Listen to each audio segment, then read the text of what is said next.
This is a 2008 Mazda 3 GS. Usually GS stands for Grand Sport, but in the case of the Mazda it's more Grand Standard because it's a base model with some power windows and locks. Basically things that if you don't have that in the 2008 and more recent vehicle, I can only ask you why. Seriously, the option is like one coffee per payment. It's even worse when there are the manual windows and locks, but an automatic transmission.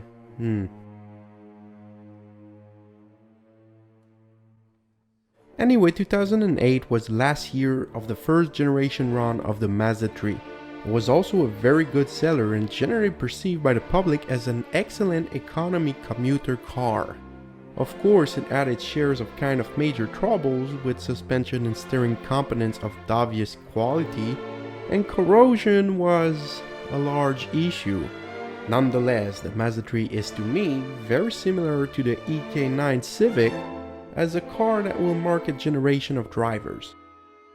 Because let's face it, it's becoming increasingly harder to find a clean 90s Honda at a fair price, so something has to replace it.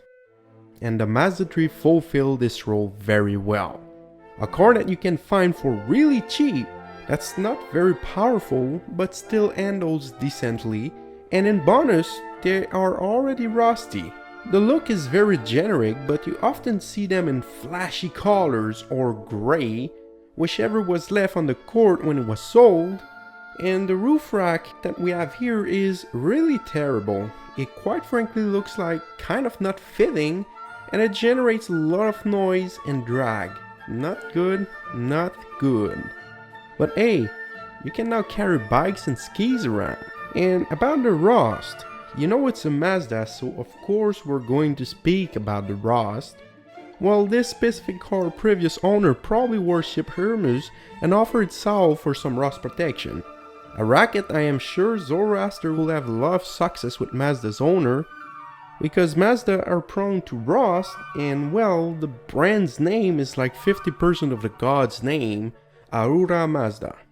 The interior is basic, you have regular seats, and oddly enough, steering controls that are from a 2007 Mazda 3, so they're just like little props right now. The car still offers a fair amount of room, and knowing a few people who own the hatchbacks, the extra room is very welcome. It makes it into a more versatile vehicle. Now don't go loaded up with a couple of gyprock sheets because I said that though. Otherwise, the plastic used by Mazda is very intriguing. It looks like high-grade plastic, but the touch tells a whole different story. The engine is the standard 2-liter outputting 148 horsepower and probably slightly less torque. A very generic engine worthy of mass-produced car. It's not the best engine, it's not the most economical engine, it's not the most powerful engine, but it is the engine that is powering the car of one or maybe more of your relatives, and so it's important. It answers to its duties very well. It has enough power to displace this car without bankrupting its owner and without having to push too much gas on the incline. But now the question arises, how does it feel like owning a Mazda 3 GS?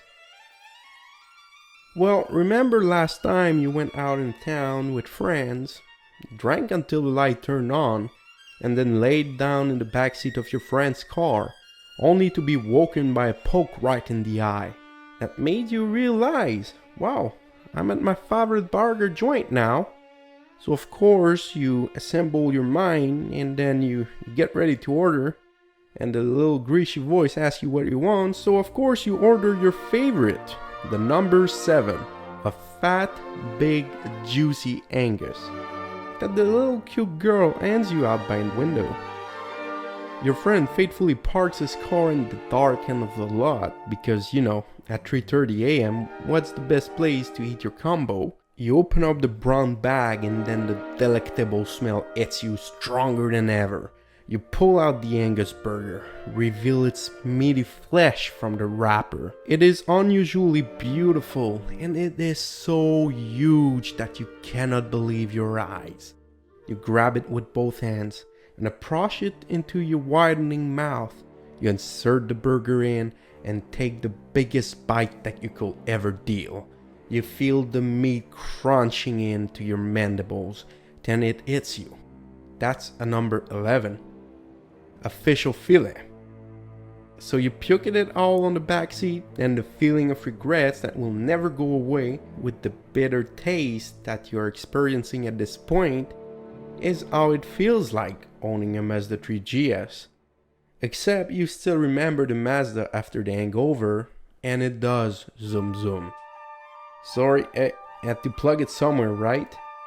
But if you've enjoyed this review, you will most certainly enjoy these too, so go watch them and subscribe. Thank you.